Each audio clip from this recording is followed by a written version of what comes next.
Priory Research Log, Janthir Syntri, Season of Scion, Week 4, Monday, 1337 after the Exodus. The Durmand Priory arrived on Syntri following an invitation from the Tyrian Alliance after the Titan threat was made clear by the commander. But nothing could have prepared us for what we found here. Beautiful scenery, but haunting.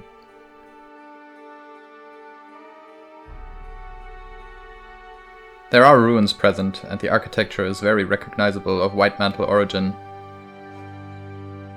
We know of their fascination with the region and documentations about the Eye of Janthir, that there has to be a connection to the Mossad somewhere as well. There was also a town here. Archivist Helly thinks it's Gavril, the lost town. I'm not sure yet, but she is the expert on human migration in the pre-Searing era, so she will know better than I do, as an expert on White Mantle history. We only have one mention of Gavril in our records, a journal of a girl named Dorothy. It reads as if she fled. Seemed she had seen very traumatic things and developed social anxiety as a result of it. Curiously, the journal is dated before the Char invasion of Kryta, so the White Mantle should have still had a fairly powerful standing in Krytan society, even before they took power a few years later. But still, she writes about fearing them. We must uncover what happened here. If only for her spirit's sake. I hope she found a better place in the mists. We need to get further into the island to examine the ruins and see if we can uncover any scriptures, but it will be hard. Berkin and some Astral Ward, who surveyed the area earlier, mentioned most places are overrun with Titan spawn or mistborn creatures. Plus, these storms every few hours don't make it any easier for us either. I heard Helly talking with one of the wizards that there is a giant hole in the ground relatively central to the island. Red crystals everywhere and ghosts roaming around. Must be the remnants of a bloodstone, how fitting. Doesn't make our work any easier though. We must find a way. Maybe we can get some vigil troops here to help us to get further inland. I will ask Helly about that later. For now, we must secure the camp. Tuesday, 10 o'clock. Great news! The commander just came through here. They had a chat with Helly, and she mentioned Gavril's history. The commander seemed intrigued, and, as is their nature, asked if they can help. Helly told them to keep their eyes open, bring back any scriptures they come across, and maybe describe any structures they deem interesting. It's a wonder they can find the time to help us out. Between the Alliance's diplomacy, befriending the Lowland Kodan, and investigating the Titans. But I guess they're the commander for a reason. The Kodans have been very welcoming towards us, but even they seem uneasy on this island. One of their scouts told us about the point where the river isn't as deep, so maybe we can cross there with our research equipment to get to the Bloodstone. Or what's left of it, I guess. But we have to find some escorts.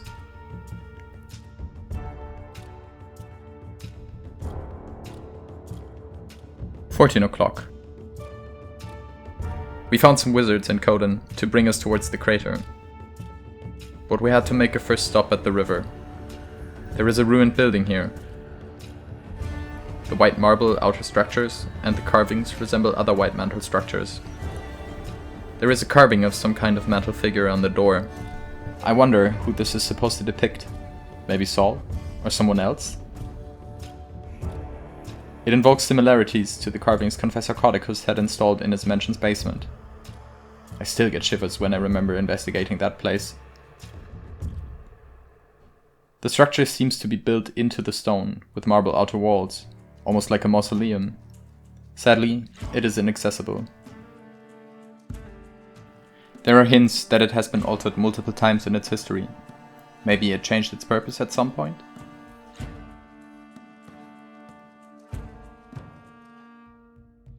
"14:30.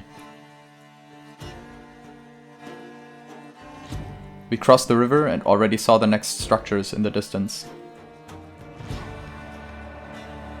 When we arrived and examined them, they were some kind of stone circle, Maybe to mark a garden or something. There are a lot of pomegranate plants around here. I'm not sure if they're native. If not, that would support the garden hypothesis. I wonder they survived for this long. I will send a note towards base camp. They were still searching for more food resources to feed the small army that got deployed here.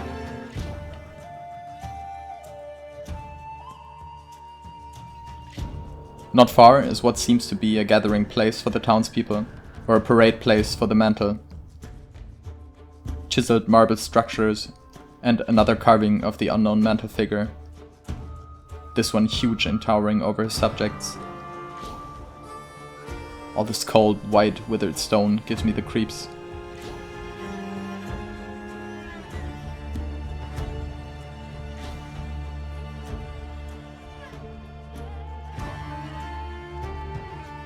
$15.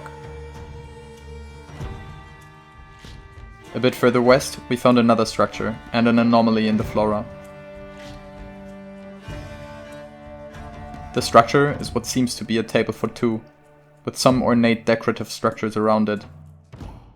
Everything carved out of solid marble, of course.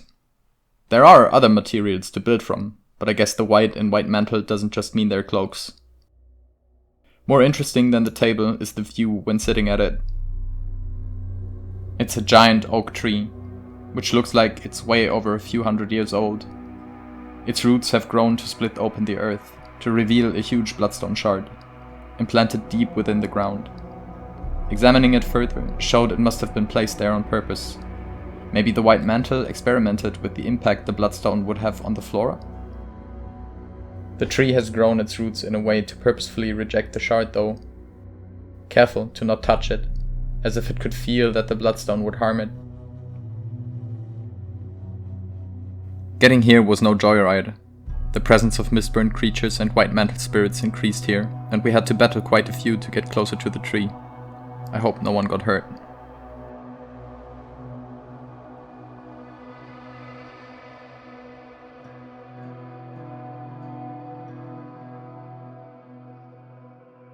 $15:30.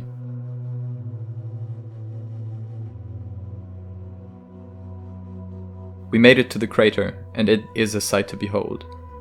It seems smaller than the one at Bloodstone Fen, hinting that the explosion was caused purposefully and somewhat controlled. I mean, the island still exists, and is in a rather good shape, ignoring the Titan infestation for a moment. At least in a better shape than the magical mess that is Bloodstone Fen after what the current mantle did there.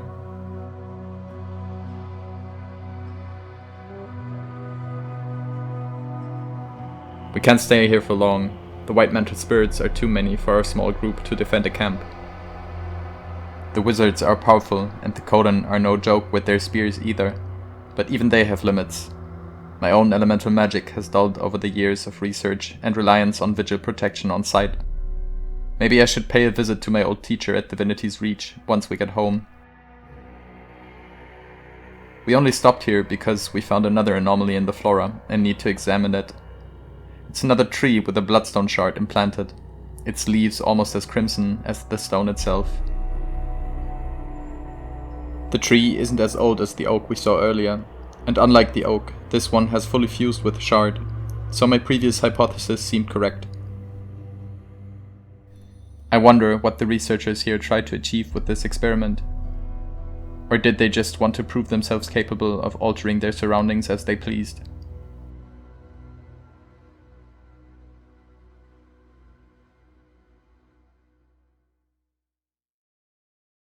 $16. We found a spot that is not as populated by spirits as the rest of the crater, and will set up camp here. Maybe we can get some reinforcements coming in soon. For now, we will investigate the crater and the surroundings. Although I won't dare to step a foot inside of the crater, and I don't think my fellow researchers are eager to as well. So we will focus on the edge for the time being. Perhaps we are able to uncover some relics left behind. I'm also very interested in the structure looming over our camp from the northwest. It seems to be a building carved into an enormous bloodstone shard. Maybe a place of worship? Perhaps I will make my way towards it later, when the camp is fully set up and secured. 18 o'clock. After setting up the tents and securing the perimeter, most of my fellow researchers immediately began scouring the ground for relics or examining the bloodstone's properties. One of our Kodan escorts told me he would send a message to the camp they and the Astral Ward had set up in what seemed to be the old town square of Gavril. I have to see that for myself soon. I'm betting there will be more marble structures, but maybe they will show us more of what the White Mantle tried to achieve here.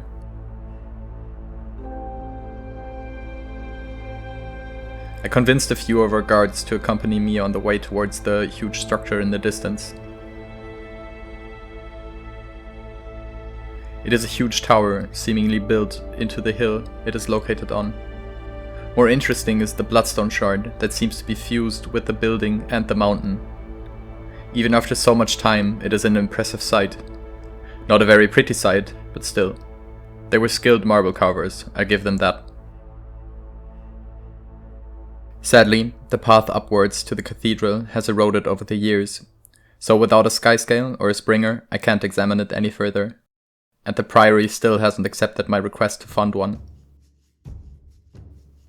One of the wizards that went with me just came back from surveying the area. Apparently they found something that could interest me.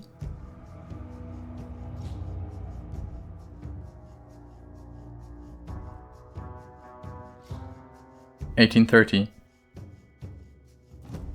The wizard hasn't lied, this indeed interests me.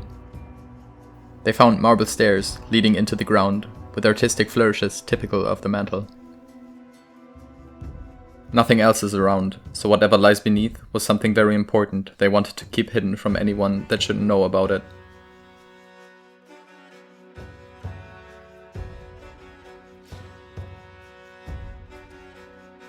"1845. By Dwayna's grace, this is quite something. Inside the cave is another huge bloodstone shard, suspended in the air by tree roots and marble structures attached to the cave's ceiling.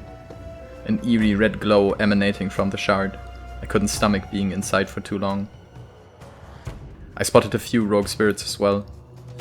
Maybe they were drawn here because this was important to them in life, or they were drawn here by the bloodstone itself.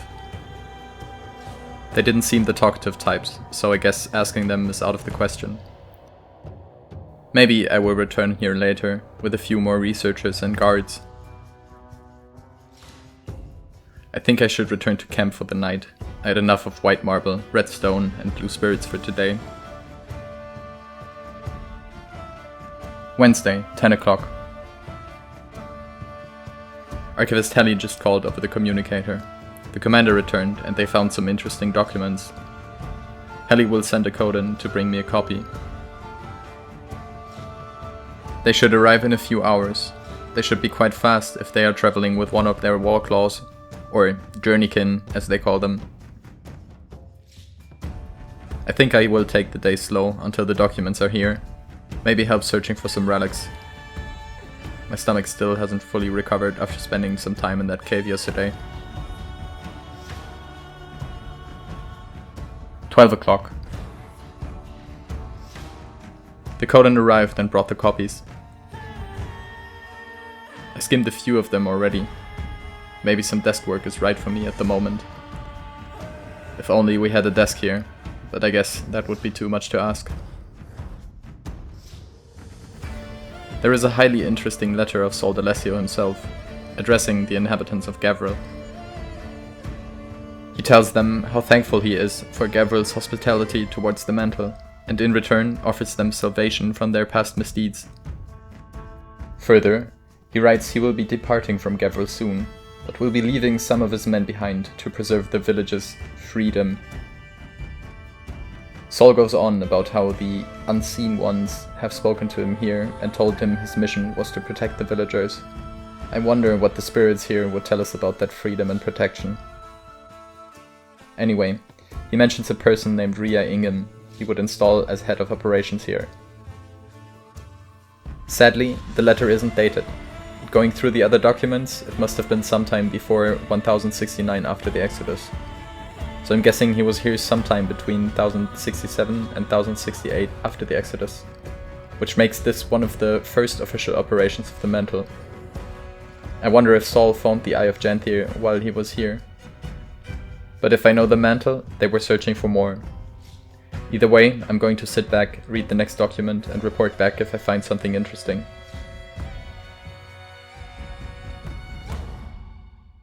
1330. Seems like the lie of Saul's protection and freedom didn't hold long. The next document is an unsent letter from Inquisitor Rhea Ingen, Saul's puppet presiding over the town. Seems she got killed by her associates before being able to send it. If I had to date it, I'm guessing it would be somewhere around 1068 to 1069 after the Exodus. She mentioned the twins, and them being dissatisfied with her way of working and probably wanting to kill her. The twins seemed to be in charge of some kind of ritual, but got bored with it from the looks of it. I'm guessing the ritual is the murder of townsfolk on the Bloodstone. Rhea implicitly confirms that theory, with her calling what happened here a bloodbath, and she mentions how the twins aren't trying to hide the screams of their victims anymore. They sound like lovely fellows. I'm wondering if they were part of the Mantle, or if they were Mossad that got deployed here to aid the Mantle in their research. As a result of the twins' negligence in hiding their crimes, Rhea mentions the villagers have grown suspicious of the Mantle presence, that they wouldn't eat any more food the Mantle provided, or wouldn't enter any of their buildings if not forced. She ends the letter with begging Saul for his return to control the situation.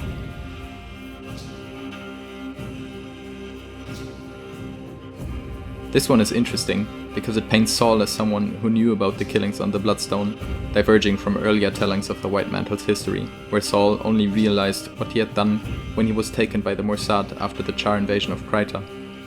It also contradicts Saul's own telling that Scholar Glenna had written down after an excursion into the Bastion of the Penitent with the commander. I'm curious if we get confirmation about this.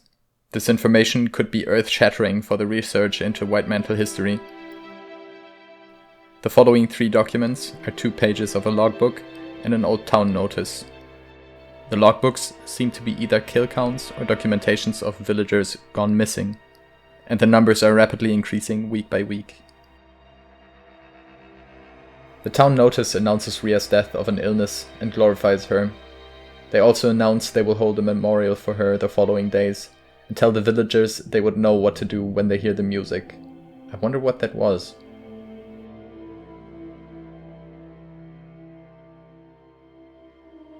"1430. One of the documents is a page out of a journal from one of the villagers called Joan. Thankfully, it's dated to the season of the Scion, 1069 after the Exodus. They talk about Rhea, so it must be before her death. They write about being fed up with living under the Mantle's rule, about how they, and what I assume is their wife, are doing anything they are ordered to do so they can be safe. But they fear that isn't enough. They talk about sleepless nights, plagued with screams ringing through the hills. I can't imagine what that feels like, noticing people are missing every day, and only being able to guess what happened to them after dusk. Joan further writes about having made up their mind and being prepared to flee towards Kryta. If not for them, then for the kids. They're worried about living under a monarch again, but how it would beat ending up on the Bloodstone. Makes me think about Saul's lofty promises of freedom and salvation again. I hope they got out of the town before it was too late, but the blood on the page makes me think they didn't. 1530. The next 4 documents are another town notice and 3 pages out of an Inquisitor's journal. They seem to be quite far apart of each other chronologically. The town notice relays a new curfew was set for the villagers. They are being forced to report to some inn at nightfall, because of rising security threats and environmental instability, it says. The villagers are assured they are being provided shelter and essential goods.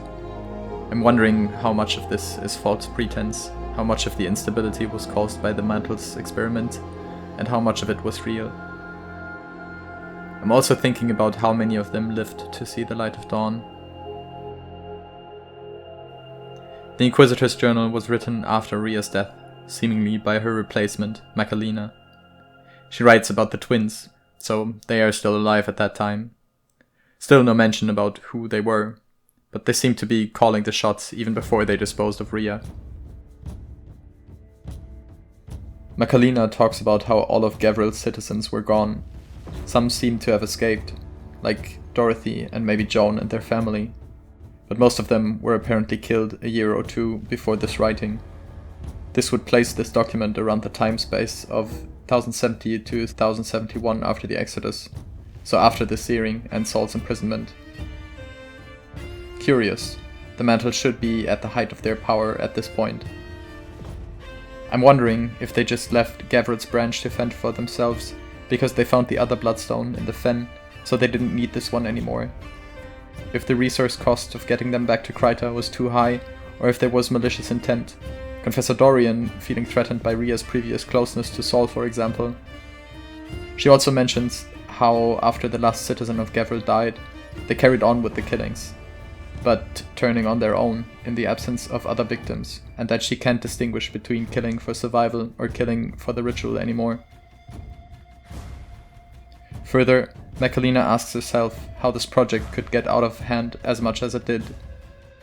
She mentions a golden city, so Saul was searching for something more. I'm speculating the city she's talking about is Bavanissos, the lost Morsad city. Would make sense that it is somewhere around here. That would also explain why the Titans feel drawn to this place, since the original Morsad keep at the door of Komali on the Ring of Fire got swept away in the Zaitan disaster. Do they feel like they have unfinished business here? I'll leave that for the commander to figure out and concentrate on the Mantle for now. The second page of Macalina's journal details her waking up to the reality that they were used as tools by the Morsad. She says she doesn't know if Saul got tricked or if he knew and cooperated with the Morsad willingly. I find myself asking the same question. If only we had this information before Glenna went on her expedition, but I guess it can't be helped. Maybe we will find the answer somewhere along the road. Either way, Macalina mentions how the twins don't care about salvation or a divine reward and just revel in the senseless murder that took place here. She asks herself what purpose the Bloodstone actually has and ponders that Saul left them here to die, if he knew or not. This seems to indicate that the Janthir branch of the Mantle were cut off from communications and didn't know what was going on in Kryta at the time, or that the twins and maybe other higher-ranking Mantles restricted access to the communications. The third page of the journal seems to be written right before her death. She talks about there being nowhere to flee, since all the boats were burned and Bavanissos being somewhere north behind the mountains. She managed to hide in a tomb and mentions how they previously remodeled it to be an inn. That has to be the first building we encountered on our way to the crater. And like me, she asked herself how many people perished in there. She also asked herself how much longer she can survive before the twins, Manikas, or someone else finds her and ends her over the Bloodstone as well. The last sentence intrigues me. She hopes whatever the Unseen Ones run from, it will find them and tear them apart. This tells me that she didn't know the Flameseeker prophecy. Unlike Saul, I assume, although I can't be sure of that yet. Also, she named Manikas, who was not previously mentioned. Maybe another Mantle higher up? Or a Morsad? 1630. The last two documents concerning the history of Gavril are another journal of an Inquisitor and a journal of a Morsad, which has kindly been translated by the commander. I wonder how they managed that. Maybe I'll get a chance to ask them at some point. Inquisitor Thomas' journal is dated at Colossus 1076 after the Exodus, so a good 5 to 6 years after Macalina's demise, and a year after Cormy's ascension. The White Mantle should have lost a big part of their power over Kryta by then, and stuck in the middle of a civil war with the Shining Blade. With all the infighting, I'm kind of surprised this colony still existed at this time with what Macalina previously wrote. Thomas writes about being granted an audience in Bavanissos, and about his perception of the Morsad. Makes my stomach turn again just reading about their sycophancy.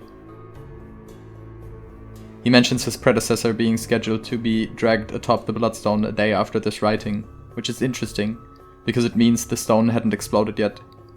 I wonder when and why they detonated it. He wants to make himself indispensable for the Morsad and for the twins, who managed to stay alive until then, it seems. He also talks about the Eye of Janthir, and how it only sees two kinds of sacrifices: the chosen, whose souls will ascend to higher spheres, and the disgraced. Well, sadly history only remembers one type of sacrifice, the senseless one. The Morsad's journal is especially interesting, although not for my branch of research in particular, since it might be the first written record from a Morsad themselves. This Morsad was apparently called Darda, and some kind of researcher.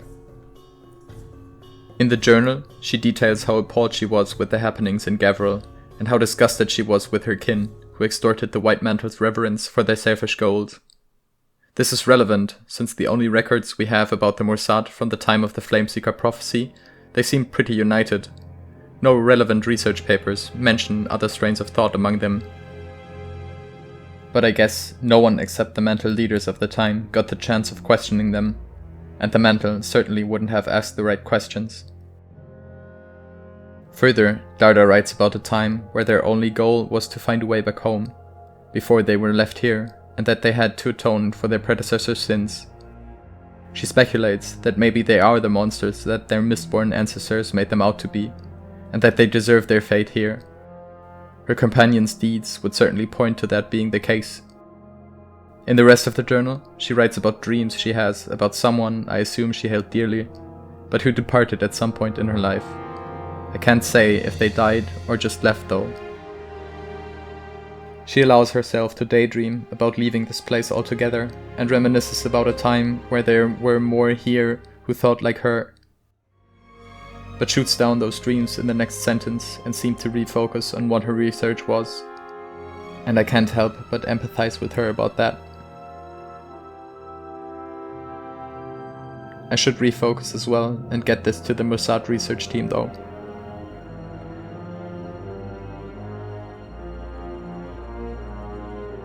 $17. Another letter I had previously overlooked fell out of the pile of documents. This one is newer than the rest, maybe 10 years old, maybe less. It's from someone called Tatiana, and addressed to Caudicus. Ugh, reading the name alone brings back memories. Sadly not the fun kind. This is more something for the Crichton authorities than for someone like me. But it proves the rumors about Caudicus leading an expedition towards Janthir in the time between the reveal of his treachery and the war at Lake Doric. Tatiana writes, in very colorful language, how she has carried on Caudicus' mission to find Bavanissos. Curious, so he knew about it. There must be some additional scriptures about Mantle history somewhere the Priory has no access to, if he could pinpoint its location this accurately. I wonder how many Mantle bases are still left somewhere between here and Kryta. But it seems the time to uncover the city wasn't enough, and he returned to Kryta before they could find it. She mentioned some kind of curse while crossing the bay, and that it was lifted. Maybe they did find the city after all. I got to tell the commander. Maybe they can make use of this information. This was the last document though. I'll go see how the other researchers are doing. Maybe I'll go to see the ruins of Gavril's town center tomorrow. I'm sure there are some ruins there that might be of interest.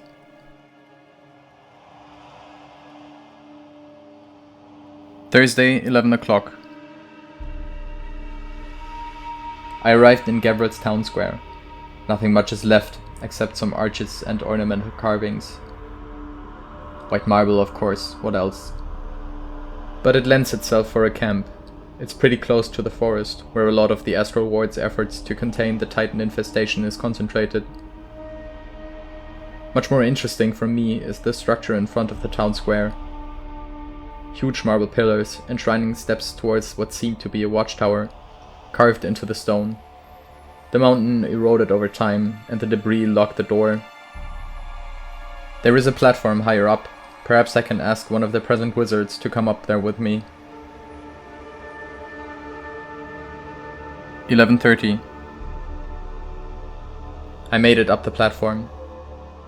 The view across the forest is breathtaking, even with this miserable weather that seems to be ever present on this island. The function of this balcony seems to be a viewing platform, since you can survey the whole town square from here. Maybe it was used for town announcements. There is also a building up here. I'm guessing the tower leads all the way up here. Maybe this was where Rhea lived while she resided here. The door inside has more carvings of the unknown mantle figure on it. I tried opening it, but as soon as I put my hands on it, 3 mist-burned timber wolves jumped out of the undergrowth. We barely managed to fend them off, but I'm not trying that again.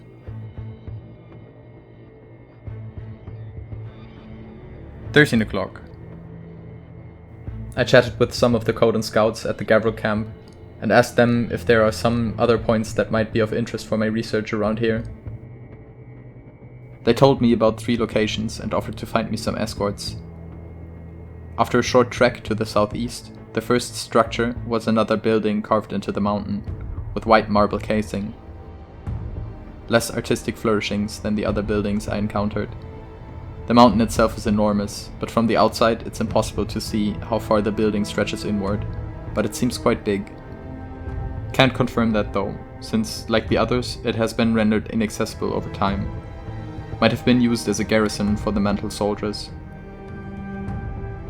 Not far east is a graveyard. There are a lot of graves here. The place feels haunted, even more so than the crater, where actual spirits roam about. I wonder how many graves are from the Mantle, and how many of them are from townsfolk. I also think about how many people didn't get the luxury of a proper burial. At the edge of the graveyard is what seems to be a small chapel under a fairly big slab of stone. A red shimmer is visible through the rock, roots protruding from it, and trees growing on the surface. Seems like this was another experiment to fuse flora with a bloodstone shard. This one seemed to have failed though, as the roots seem to be dead, and the living trees are missing the crimson leaves we saw at the successful experiment. Maybe the original tree died at some point. It must have been quite old, going from the size of the roots. I wonder how they got the shard into the stone, or if the stone covered the bloodstone in the centuries it lay dormant here. As if nature tried to cover up a scar in shame of being mistreated. A short march to the southeast, there are a few sets of stairs in one of the hills. They lead up towards another blood tree. Bloodstone shards fused with a tree trunk, if you can call it that. Trunk feels like too big of a word. It's more like a long twig with leaves. The tree seems small and fragile compared to the others, but it was tended to. It's embedded into a marble bed and was maybe used as a place for pilgrimage or rituals. I'm quite surprised it survived this long.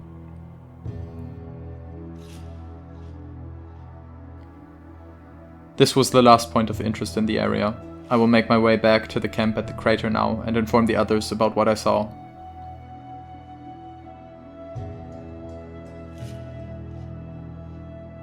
"17 o'clock.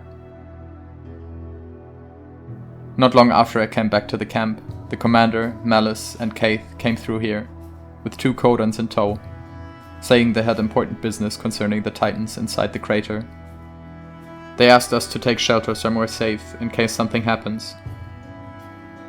Roughly an hour later, they gave the signal that it's safe for us to come back. I had a short chat with the commander. Turns out, they were destroying bloodstone shards down there.